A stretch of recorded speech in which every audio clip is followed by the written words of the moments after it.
Welcome, everybody. Thank you so much for joining us today for the 7 Dementia Care Conversation Starters.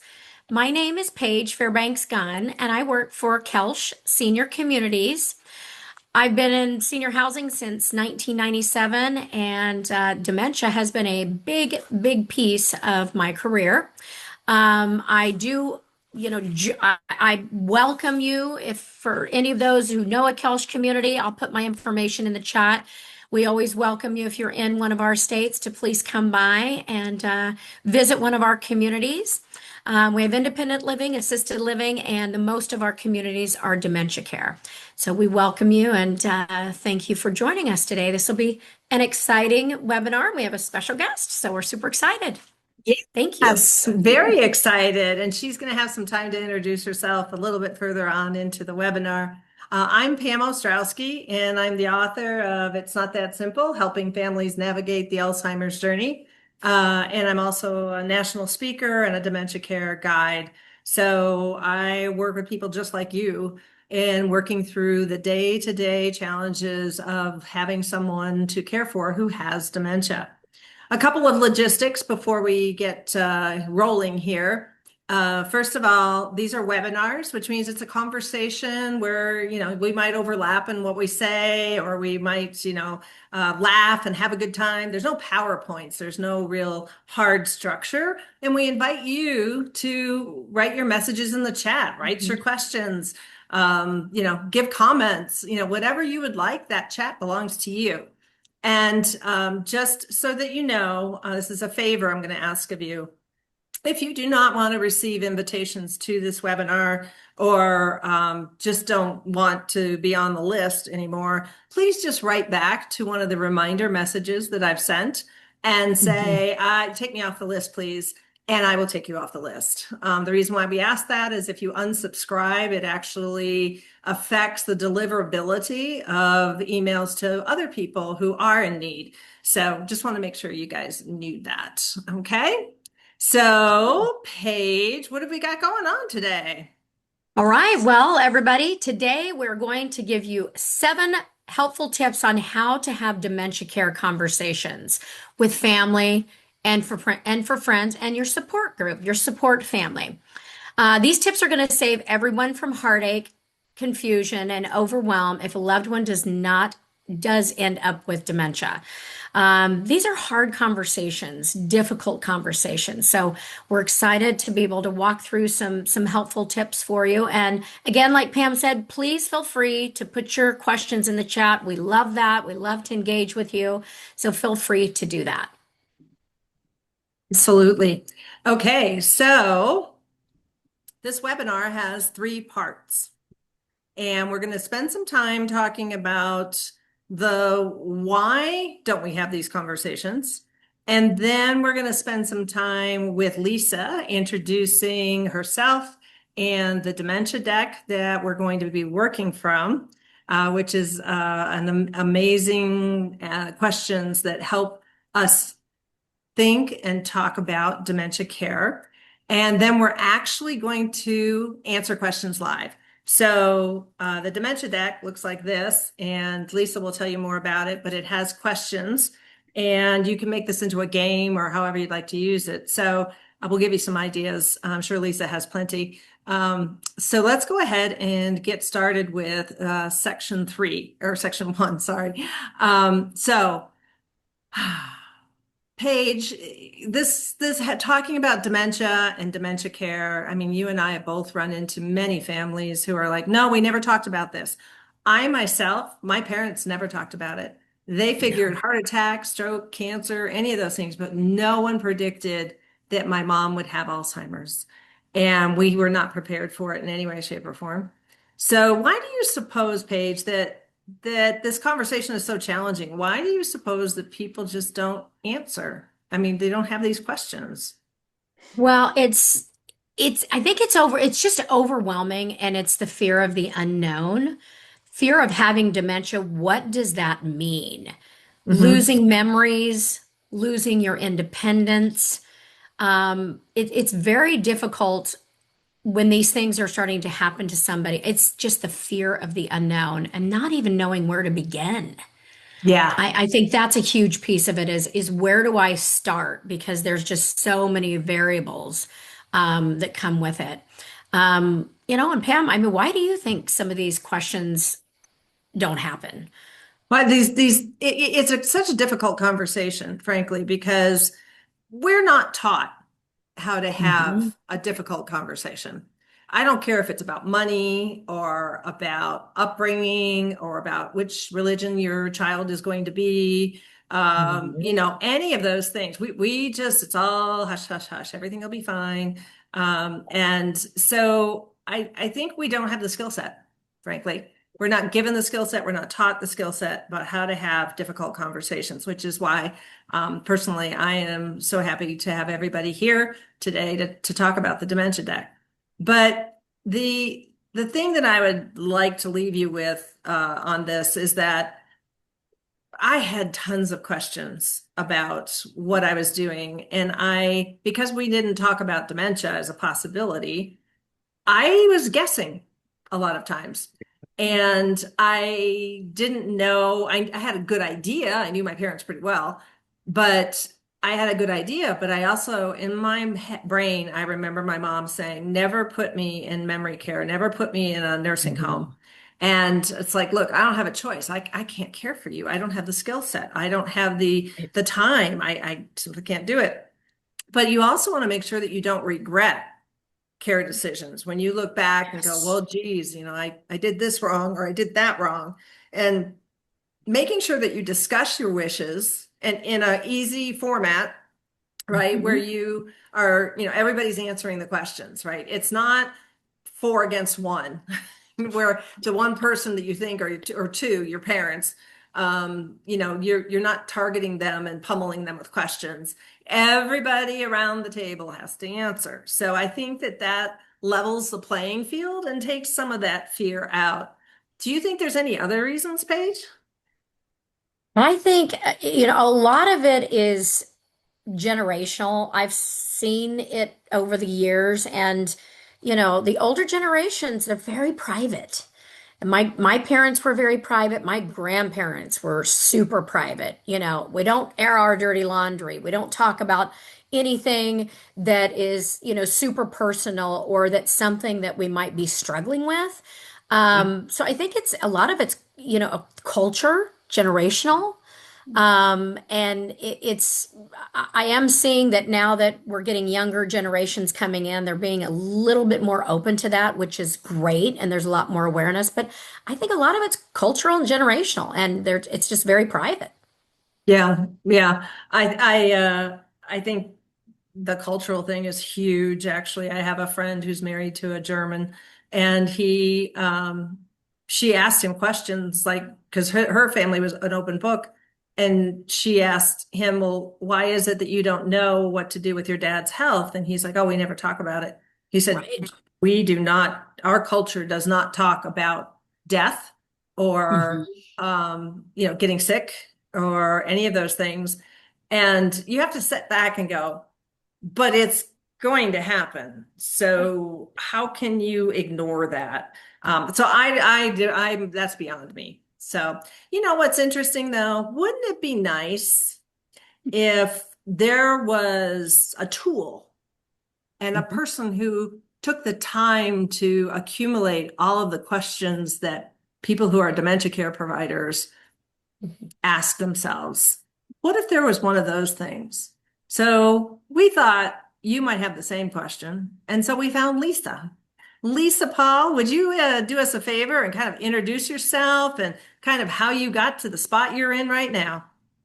Sure, sure. I really enjoyed your intro and talking about why people avoid these conversations.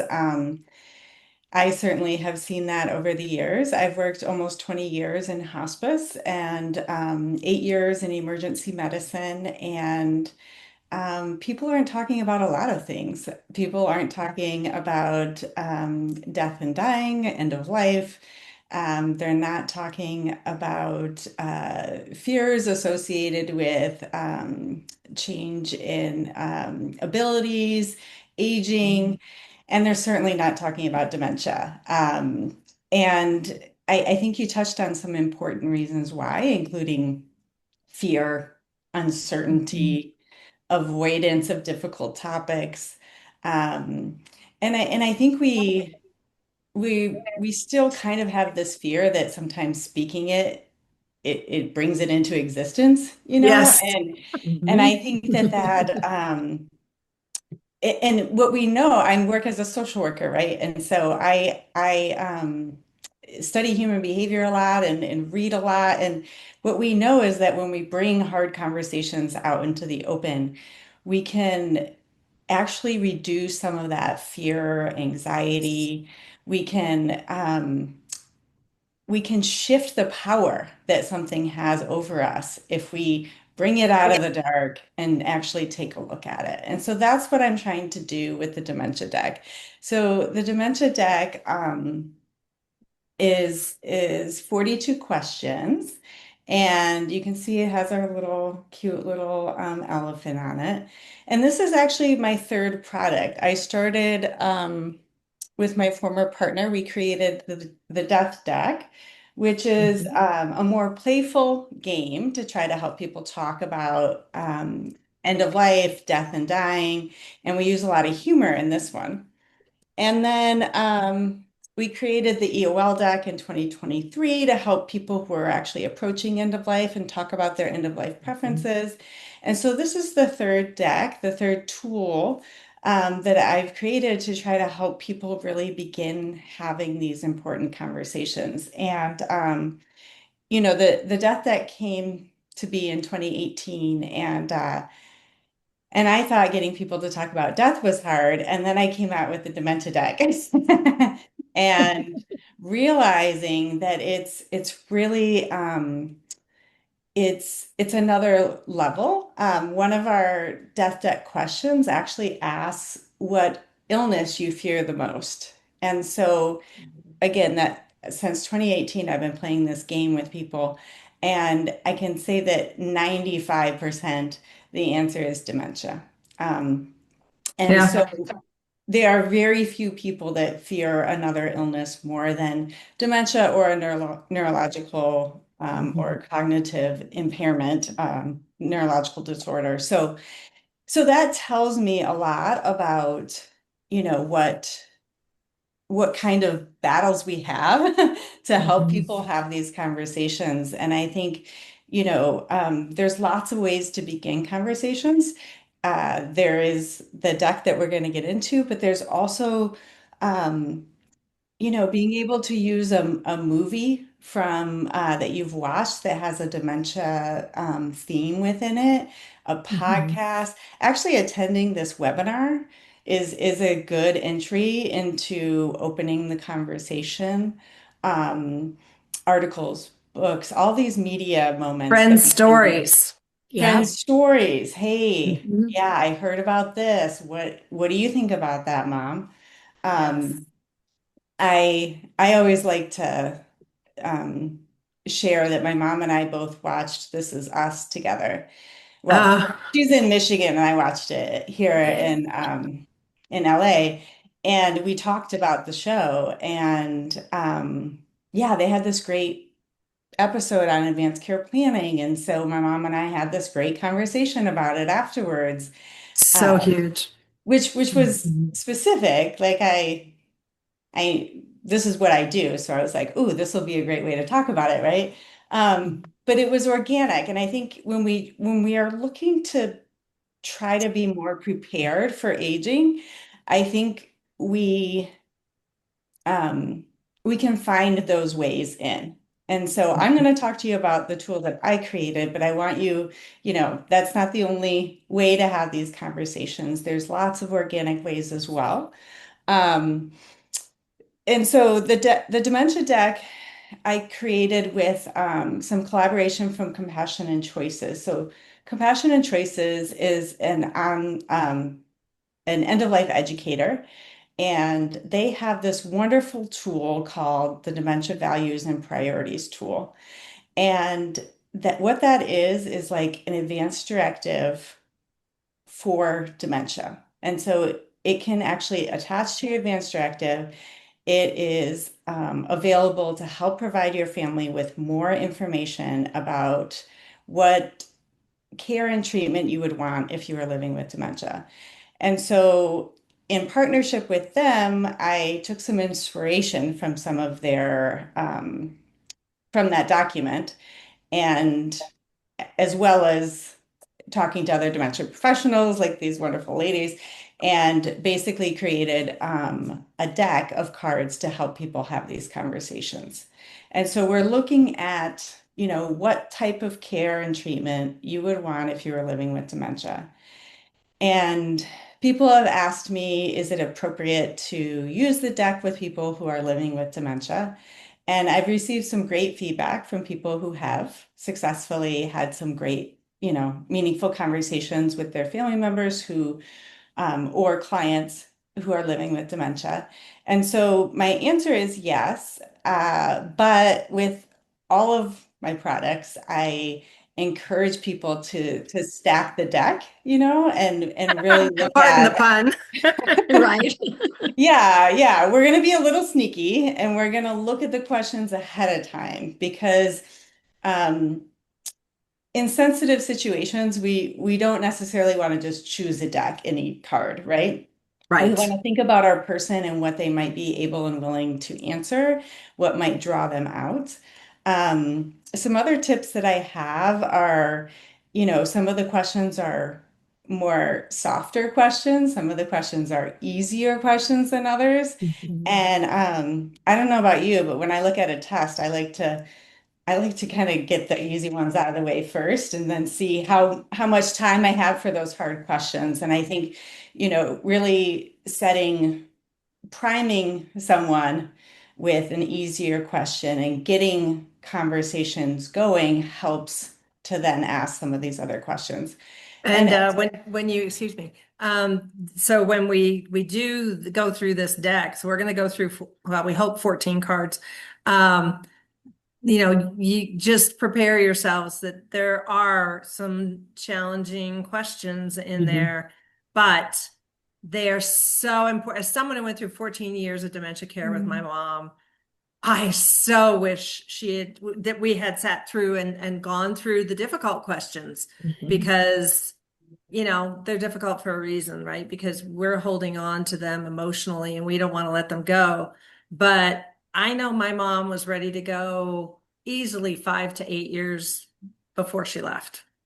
And that haunts me. So save yourselves that trauma, that memory.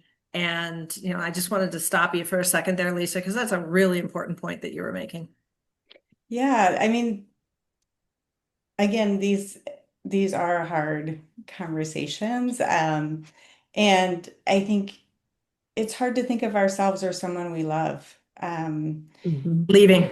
leaving and how long that might be and all of those things. My grandma lived with dementia or Alzheimer's dementia for 9 years.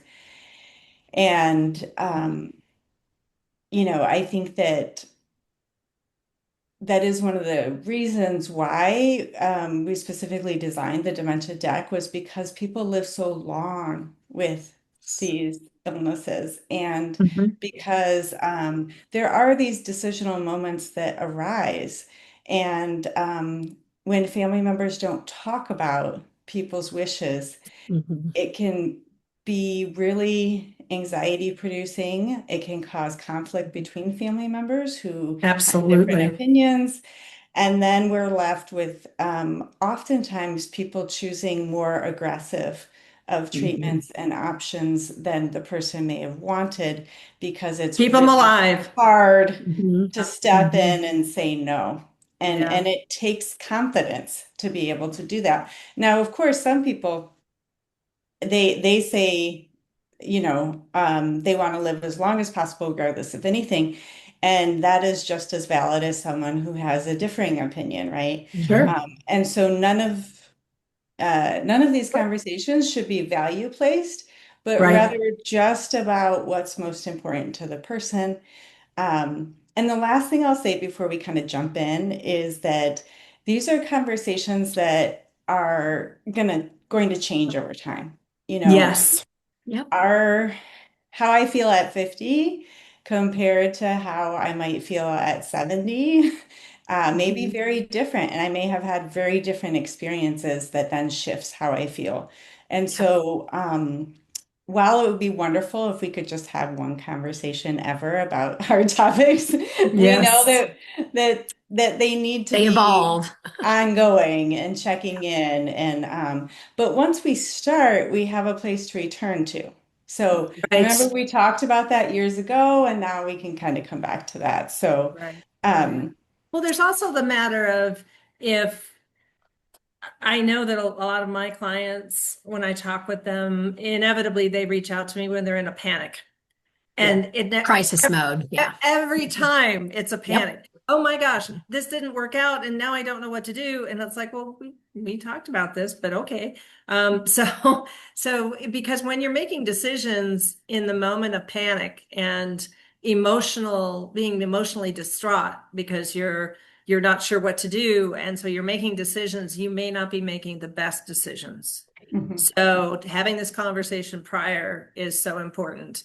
Mhm. So yeah, I think that having a tool to start the conversation is the best way to do this. And I agree with stacking the deck.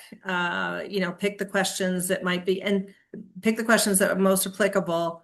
And I don't know about you. I'd be curious. What's your advice on how long the conversation should be? Like how many cards before we exhaust the older people with difficult. I mean, because you're using brain power to make your decisions here, and I also encourage, like you just said, that you can't react or judge as an adult child in particular. You can't turn around and say, "Oh, that's not true. You just said last week you Mhm. wanted to live forever." And it's like, well, that was under a different context.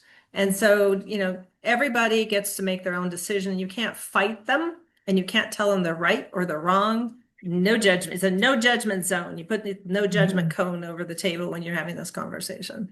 Mhm. So Yeah. how long would be your thought on how many cards should you go through before you take a pause and maybe revisit it in a few weeks? Yeah, I think, honestly, the 14 that we're trying to cover is very ambitious. I certainly wouldn't suggest that to sit down with your family and say, I'm going to ask you 14 questions and let's get to it. Rapid fire. But I think Start small, maybe. start Start small. small. Sometimes only one question is needed to Mhm. really Get start things moving. talking. Yep. And again, we're looking to lower defenses. We're looking to answer for ourselves, like Pam brought up as well, so that it isn't just like you're the only one who has to think of this. Um, I know many people who are in their 50s, unfortunately, who have been diagnosed with frontal temporal dementia. And so I Mhm. have to be thinking about these things too. And Yep. I always think it's helpful and it's kind and it's encouraging for us to be part of the conversation and not try to put someone else on the spot. It also lowers defenses if we're both participating in the conversation together. Absolutely. Mhm. So it's both Um, Mhm. informative and a therapeutic way of having the conversation, perhaps. yeah, and as a social worker, I I love any opportunities that we have to connect in a different way and to build Mhm. our relationships with people. And when we talk about hard topics, we feel closer to each other. And so, Right. um, there are some benefits outside of planning that can come from having meaningful conversations with people that you care about. And I think we all could use that, right? So, Absolutely. Mhm. That's Absolutely. Well, right. let's dive let's get in. in. Yes. Okay. So I think we're starting. I'm trying to keep track. So I'm going to go back and forth here. Right. And I'm starting with Paige. Yep. And okay, our first question. After a dementia oh, wait, nope. If you were diagnosed with. Yep. Will they go this way or this way? Okay. If you are diagnosed with dementia, what area do you feel less prepared in? A, finances. I'm still waiting on my winning lottery ticket. B, conversations. There are a lot of things we haven't talked about yet. Or C, planning and paperwork. The T's have not been crossed on any legal prep. For me, well, I am 50, so I still am waiting for that lottery ticket. So I am saving still. Got a ways to go, but overall, my answer would be probably B. Conversations. There are a lot of things we haven't talked about. Okay. Good. So, so, um, so you're going to use tonight to talk with your family about. That's Homework. right. Oh my God, Yes, homework. that's right. Good, good. Excellent. Interestingly, I think B and C tend to be what people are answering when I've Hmm. asked that questions with people. The paperwork and kind of putting plans together is also a big one. Yep. And my husband and I, we did all of our advanced directives about 4 years ago, and I mean, everything, medical, mental. I love the dementia. What did you call it? You called it the It's the dementia values and priorities tool. Yes, Pam put it okay. in the The chat. compassionate care Thank choices you. that to add in Yeah. there. Yeah, I need Mhm. to add that to my advanced directives. So, because I'm always encouraging anybody, advanced directives, in my opinion, I feel like anybody, once you have children, you should have an advanced directive because you're responsible for other people. If something happens to you, what happens? But Mhm. yeah, that's a big one. It is the paperwork because you'd be surprised. A lot of the families that I work with, they're in their 80s and 90s, and you'd be shocked at some that do not have advanced directives in order. It's terrible. Go to your state Yeah. attorney and get those 4 or 5 documents together. Yes. Yep. Yeah. So, Yeah, I'm not shocked. I see it all the time in the ER, yeah, especially. it's like, Oh, I bet. oh, Hmm. Hospice too, right? Yeah, yeah. yeah. Okay, so Pam, we're on to you. Um, Something that brings me comfort when I think about life with dementia. A, research and science. There's always hope for new treatment options. B, having conversations and putting plans in place. Or C, nothing really helps. I don't want to think about it. Oh, so that was my dad. Let's see. I'm gonna go with the popular answer of B, which is having conversations and putting plans in place, because ultimately that means I've thought through everything and made sure that I understand the implications of those things. I actually have talked with my friends about my wishes, and put them, in my estate documents. And yeah, so that would be my thought. I'm not, I know enough about dementia to know that, research and science is great. And I'm glad that they continue to fund it and to do, find, or hopefully find a cause and a treatment. But, I don't know that that's going to happen in my lifetime. So I kind of go with, let's make sure everything's ready. Hmm. Hmm. So you're focusing on something you can control. Uh, Exactly. Have you mhm. met me? Paige is rolling her eyes I right can feel it. I can Yeah. Yeah. feel it. Yes. Perfection Well, and control are my buddies. yeah, yeah. Well, honestly, true transparency, I'm someone that struggles with anxiety. And so for me, having a plan in place is always the way that I bring my anxiety down about a particular Yeah. topic. And so See? Yeah. I understand. We're speaking the same language, Pam. Yeah. I didn't offer to people, if people want to play along in the chat, you're more than welcome to kind of answer on your own, or if you have something to chime in. We do have a big enough group that we're not going to necessarily unmute people, but if you want to participate and answer along in the chat, and that's something that feels comfortable for you, go ahead. Or if you have any questions that pop up that we can answer as well. Okay, so Paige, we're back to you. If I need around the clock care, I would prefer A, to be in a facility that specializes in dementia. They are the experts. B, there's no place like home. I just want to be with family caregivers. Or C, family or caregivers, sorry about that, or C, whatever is best for my family. That's a tough one. This is a tough one, and I'm just going to kind of go through just how I feel. So, Yep. because these are all, I have a piece of all of these.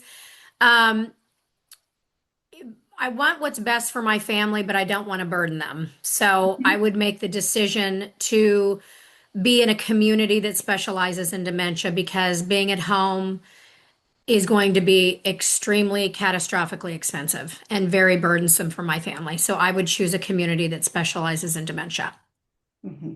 Hmm. for me when the time is near, and I may not know that time. Hmm. So I'm gonna, have that directive when it becomes burdensome for my family. That would be the time. Hmm. Hmm. So Would you have that conversation with your family or write it down, honestly? Your definition, because you lived this. Um, yes, I've already had this what, conversation with my husband. what is burdensome? No, it's gonna be your kids. Your kids are not gonna want to let you go. True. If I don't get it, I am 50 and people are getting Right. it younger. So yes, with my children, I'm, yeah, I'm to the point where I'm looking at, Well, assisted no, but death I'm too, saying the later down the road. definition of being a burden. So I Being a know, burden would be, to me, would be I'm completely changing my whole family's routine. okay, If my kids are having to miss work, they're stressed out, there's too much put on their plate, they're still actively working, they have kids. I mean, I see it all the time where the adult children they are just caught frazzled. between, they're in a career, they're trying to take care of their kids, grandkids. I mean, it's overwhelming. And that's where I would never want my kids to go through that. Yeah. Never. And that's kind of what I meant by writing that down and saying this is Yeah. what, because like you know how many kids, adult children are like, oh, my mom is, I would never call my mom a burden. And it's like this cultural thing of, and it's like, no, a burden is something heavy that you carry with you. And if your loved one doesn't want you to carry that load anymore, you should feel okay to release it and Right. and to find other ways to spend your energy fueling the moments that you have together, the moments of joy. So yeah, Yeah. that's I And there's think such that's levels of hard. burden too. Yes, yes, There's different stages. So I mean, it's like families take on so much, but when it gets to the point where it's just overwhelmingly too, burdensome, then yeah. So Hmm. yeah, Hmm. makes that'll be sense. going in my advanced directive too. Specific instructions. Got some auxiliary notes. Well, Yes, and yes. this really highlights just how different um, the different paths that we can take both in that answer as well as in what this looks like. My grandma, she had 7 kids, 5 of which lived within 3 miles of her, and all of these grandkids, and on this large family farm where people were popping in all the time. And so she was actually able to stay home throughout her illness with primarily family Yeah. Yeah. caregivers.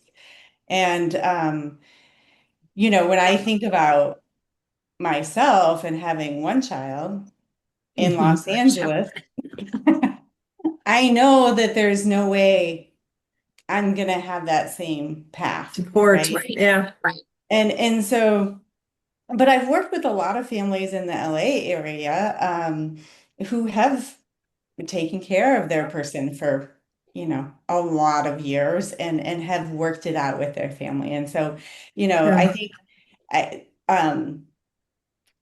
and now people will always tell me I don't want to be a burden, and then the family will say, "You're not a burden." Right. And that was Right. what I was getting. Yes. That's what I was getting Yes. at And is what's so your definition? all of Yeah. these are kind of the nuances of these conversations and kind of what we want. But, Paige, you have your own specific, you are working within care communities. And so your experience is greatly informing your Oh, yes. answers Yeah. and your Very preparation, much right? so. And so, Yeah. Yeah. And um, you bring up a good point though, too. So one thing I would like to point out is dementia is not a given. That's something we probably should have said No. at the beginning. But it is a possibility that you should be prepared for. simply because if you're not, the consequences can be pretty dire. And in my case, my mom lost her ability to speak 8 years before she passed. She lost her ability to walk 5 years before she passed. So it wouldn't have mattered if my brothers were around or not. None of us could care for a person who had that kind of need.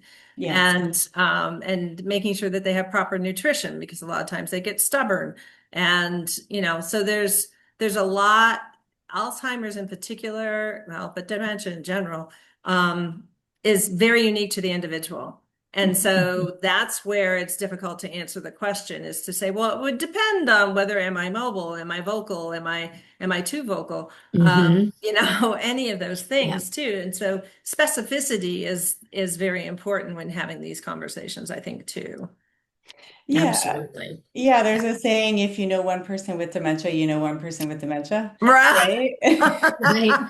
And I I haven't think heard that before, but that's funny. It's true. Yeah. it's true. It's true. And of course, we create this, I created this tool to help people have these conversations, but there is a ton of nuances. And Paige, you kind of demonstrated a little bit that you can answer all of the above. You can say none of these work for me. This is my answer. We just have found that multiple choice questions are easier to answer than open-ended. So Yes, Absolutely. totally. Yes. these are just That's what what's came great out of about my it. head, but they might not align with what, is correlating in your heart. And so you can Yeah, feel good free to point. answer differently. Yeah. Yeah. Okay, I lost track. Am I on Pam? You're I think number so. 4 Okay, with so with that regards is to. with regards to future care, my loved ones, A, know exactly what I want. I've been crystal clear. B, have a general idea of my care preferences. Or C, we haven't talked about it yet. Maybe we should. So I think everybody on this call, as well as the two of you, already know that my answer is A. I have been Yeah. crystal clear about what I want, and the people who need to know about it know about it. So And were they able to hear and willing to have conversations with you about it? I picked the two people who are in charge because they would be willing to hear my wishes. Mhm. Um, and that's something to take into account, when you're determining who your healthcare power of attorney is, you're basically telling them, here's what we're doing and not doing with me.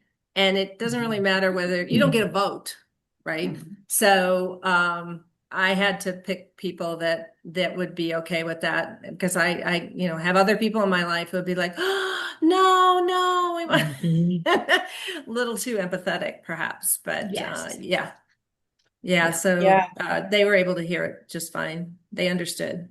Yes. Yes. I like that piece, that suggestion, because um and I share this with people, and it's hard to hear sometimes, but your spouse or significant other or your children might not be the best person No. to make decisions for you.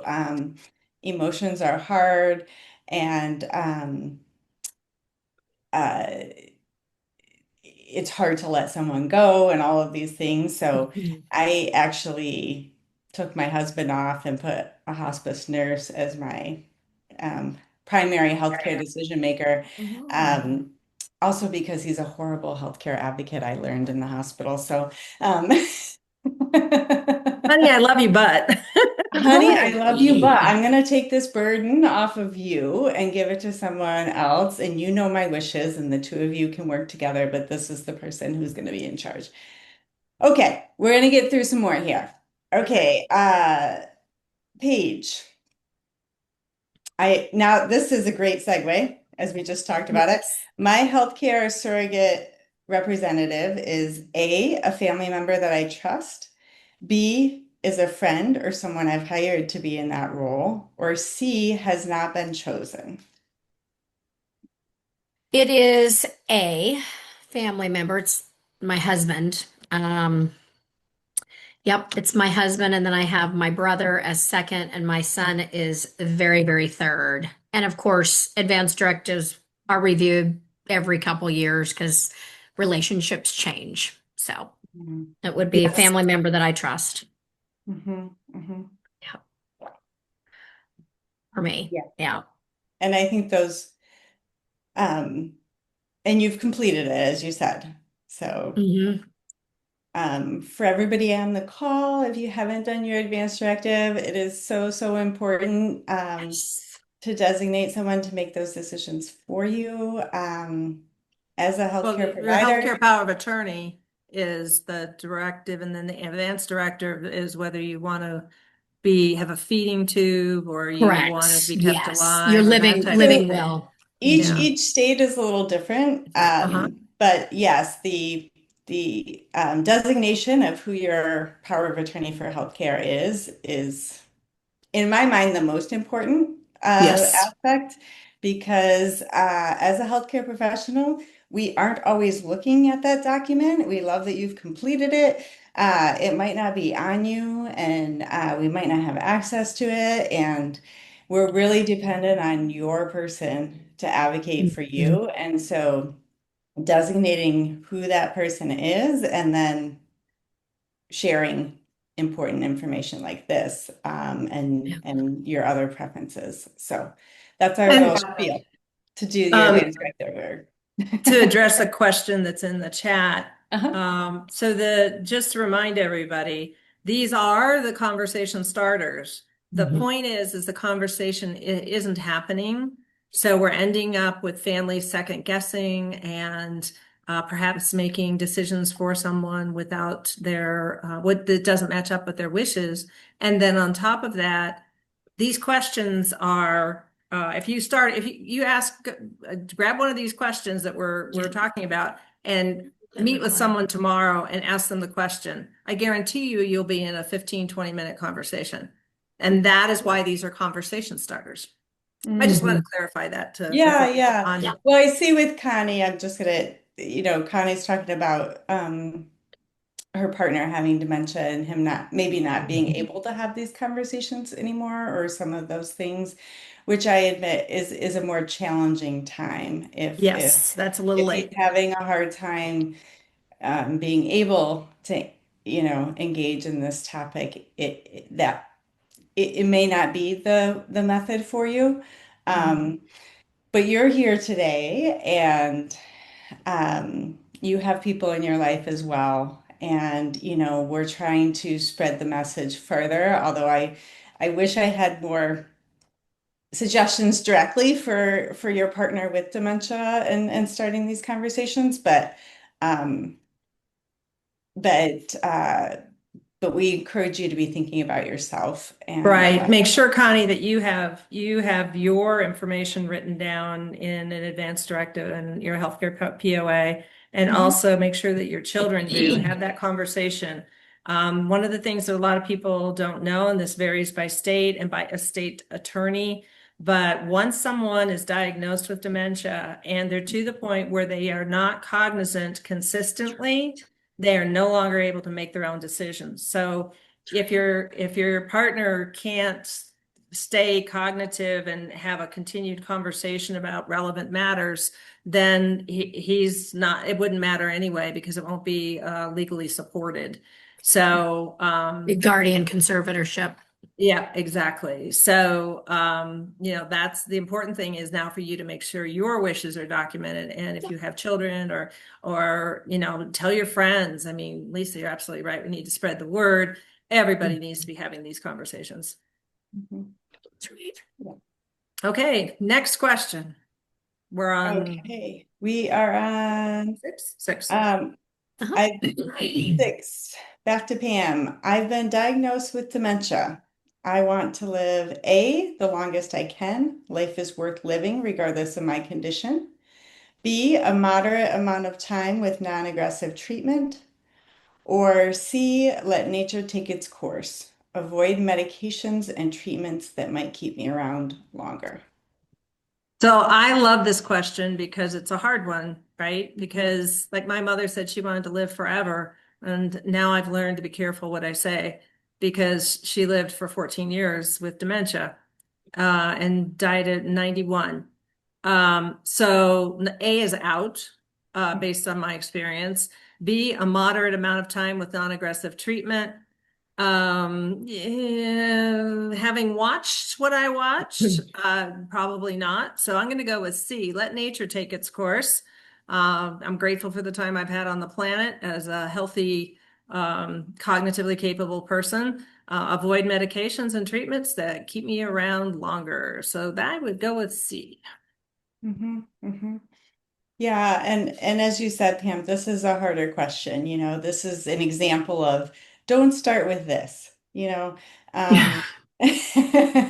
It's a little too intense to That just one's like too heavy. jump in, which is why we didn't start with it, right? Right. We kind of warmed up to that, but this question is a lot of the crux of the matter. It really is about how do you perceive it kind of gets to what do you perceive as quality of life? Um, what amount of what is most important? Is it quantity of time, regardless of how you're doing in any capacity, or do we have parameters around that? Um, and one last thing I'm going to say is I played this with my parents, and then we all did the dementia values and priorities tool and compared answers, and all of us were C's, basically, Really? um, I'm surprised. which which really gave my parents peace of mind because it's been a significant fear that they would live a very long time, and with dementia, neither of them have been diagnosed, but this is they're very fearful, and it gave us all a peace, it all gave us all peace of mind to know how aligned we were on these topics. And I'm not Mm. suggesting that that always happens, but you know, there's so much comfort that can come from just hearing that the people in your life think similar to you and are going to make decisions for your care. Now, Alignment with what you desire with because what you else would, desire. right? Yeah. Yeah. Now, obviously, that's easier than if your answers differ a lot. And Yeah. that, to me, requires a lot more conversations, follow-up conversations, and um, digging in a little deeper to that. So um, now we're back to Paige. Okay, I'm just trying to be mindful of the time. Yeah. That's When okay. ex Don't worry about it. We'll get through when as many ex as what was that? we'll get through as many as we can. Okay. When experiencing big emotions, a good way to help me is A, physical touch, a reassuring handhold or a gentle hug. B, play my favorite music. It's always calmed me. Or C, comforting words with consistent eye contact. And I just want to pause for a second and say this is an example of a card that we're trying to do some education with. These are all good ways to Yeah. calm someone. Yes. Um, and so there are some cards in here that are suggesting some things to do as kind of an education piece. Like all the other cards, there's no wrong answer here. But I just wanted to kind of point that out. So Paige, what do you think? What one would you say most? Uh, Most, because I love them okay. all. All it's Okay. but A would be my top one. Physical touch, a hug, tell me you love me. I'm a very touchy, holdy, lovey. Yes. Mhm. That would be mine. Mhm. First thing Paige does is hug you. Yes. Yay. And now I have to be, I'm like, wait, are you a huggy person? Because I don't want to Right. offend. So now I'm But like, she already asked. She usually hugs you before she asks, then she asks. I know. Yeah. And then I'm like, can I? Okay. Yeah. Yeah. And we love that about you, Paige. Thank you. Thank you.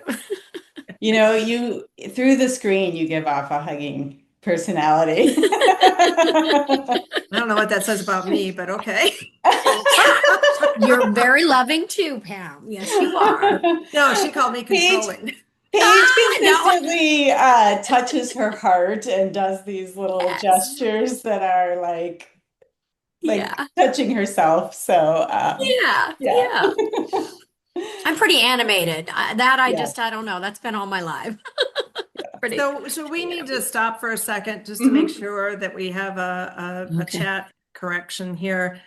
So the question was, my mother has dementia, is it a nursing home? My father did not plan for this for his future. He has an elder care lawyer for their assets, but he doesn't have long-term care. I'm assuming you mean long-term care insurance, first of all. So something Private. to pay Yep. for that care. And you asked, what should you do? So I basically said the elder care attorney will have options for you. All states provide some sort of assistance, financial assistance, depending on his number of assets, and they know how to work all of that and manage that to the favor. But when Connie replied, she's saying paying for long-term care is horrendous.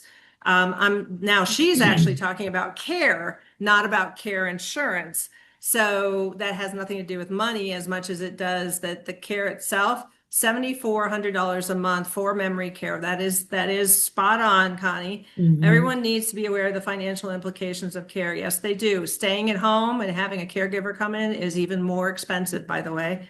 Medicaid 25 to does 30 a month. Mhm. Yep, and Medicaid doesn't take over until you're almost destitute. That doesn't have to be the case. You get to keep your house, you get to keep one vehicle. That's a miscommunication that I wanted to make sure we get straightened out. It's really important that you go and do a search on Medicaid benefits and for nursing care, but in-home nursing care nursing care in general is not what's needed for memory care. It's just memory care.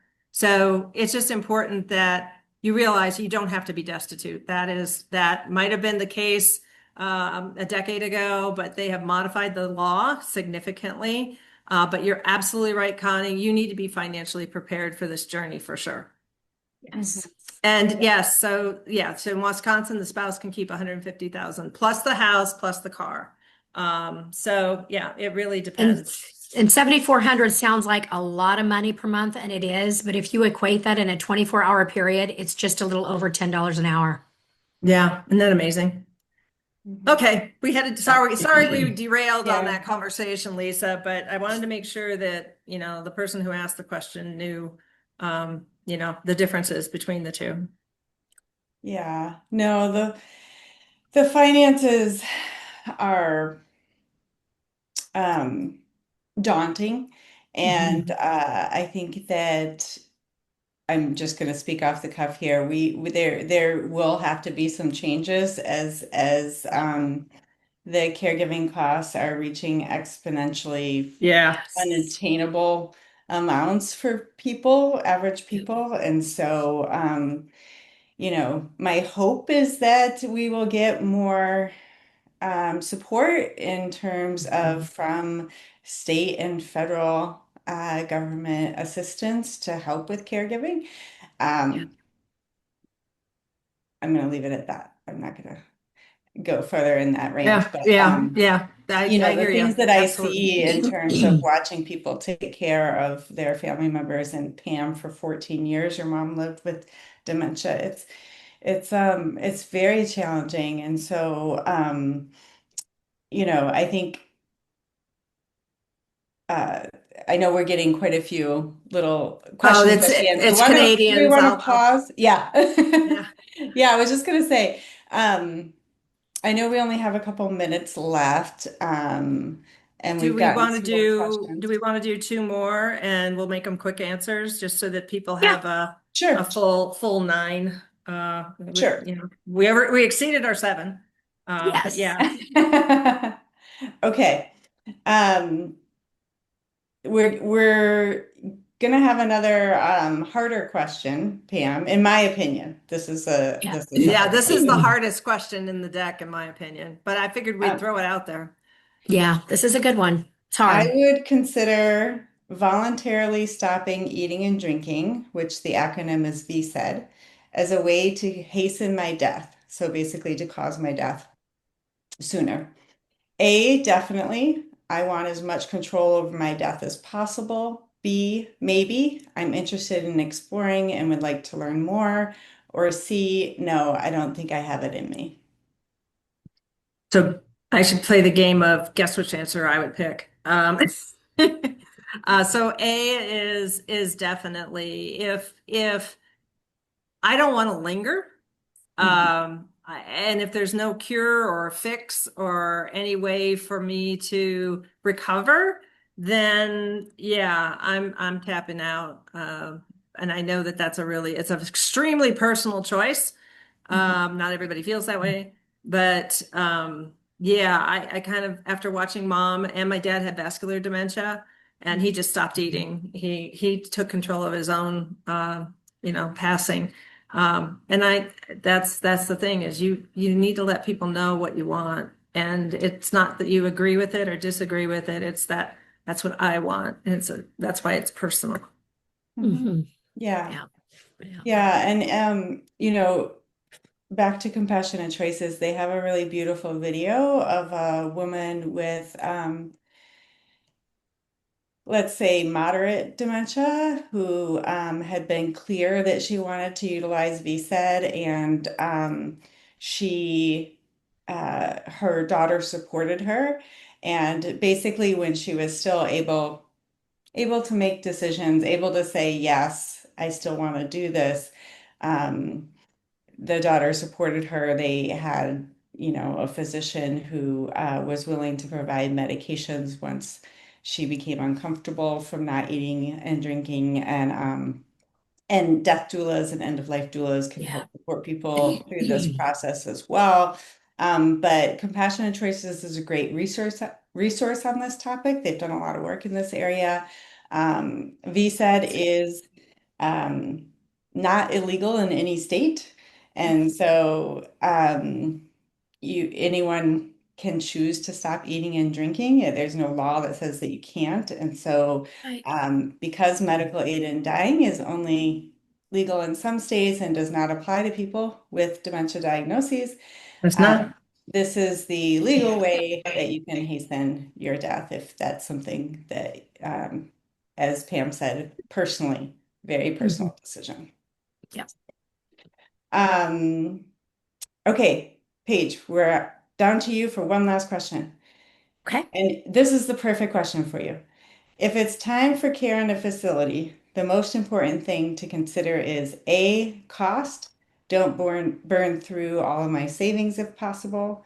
B, size. Keep it small. I like personalized attention. Or C, activities. I want to stay active and connected with others. It would be C for me in a community. Hmm. The activities would be the most important. Yeah. Mhm. Would be That mine. does not surprise me. That feels aligned with it. You want Yes. to hug Yes. everybody. You got to be Right. I'm around going to be the people to hug social them. one. Exactly. Yes, she Yeah. is. Yes. Yep. So, Oh. and that's a hard one because all of them are they're really good.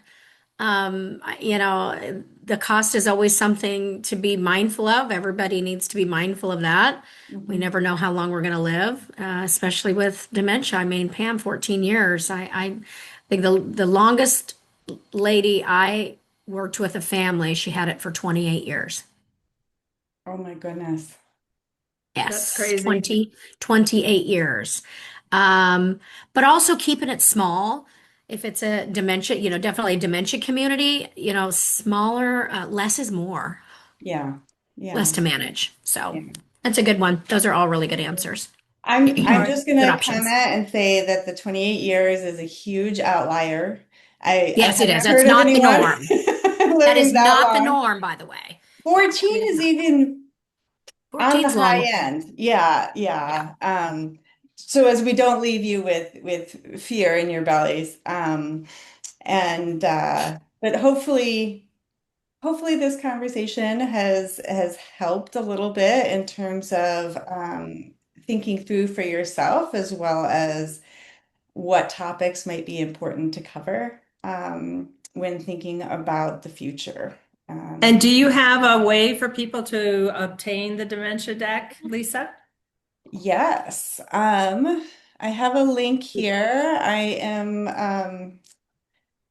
This is for This is for my website. You can look at all the decks on there, including the dementia deck, and that's a code for 20% off today. So if anybody is interested and wants to purchase, that will be through the weekend, the 20% off. So yeah. And you Perfect. can learn more. I have some blog articles and other information that might be helpful for people at my website. And you can follow me at thedeathdeck.com. And here is my email if anyone wants to connect in any way. It's actually the other deck page, the deathdeck.com. Oh, You don't she's have on the that death one? deck. I'm sorry. Yeah, it's okay. Okay. So thank you so much, Lisa, for going through the questions and for your work in doing this. I think both Paige and I found it when I actually, my next door neighbor who's a death doula or end of life doula is the one who said, "Hey, did you see this?" Because I owned the death deck first, and I was like, "Oh my gosh, a dementia deck." So thank you for all your work. Thank you for joining us this evening and going through Thank the you. questions, and hopefully we've helped build more awareness about you and what you're doing for the community of caregivers who are out there, and they're not realizing they might be caregivers sooner than later. So having these conversations is so important. To the rest of you, we have our next webinar on February 24th. So mark the date and say webinar, and it's at the same time every time. So 4 p.m. Pacific and 7 p.m. Eastern time, and then do the math about the 2 time zones in between. And if you have any questions, you have our email addresses, and send out questions. You've got Lisa's email, mine, and Paige's. So if one of us can't answer it, we know a ton of other resources who can help you. So we are here for you, and hope that you found this informational and helpful. Thank you, Lisa. Thank you so much. Yeah. Thanks, Lisa.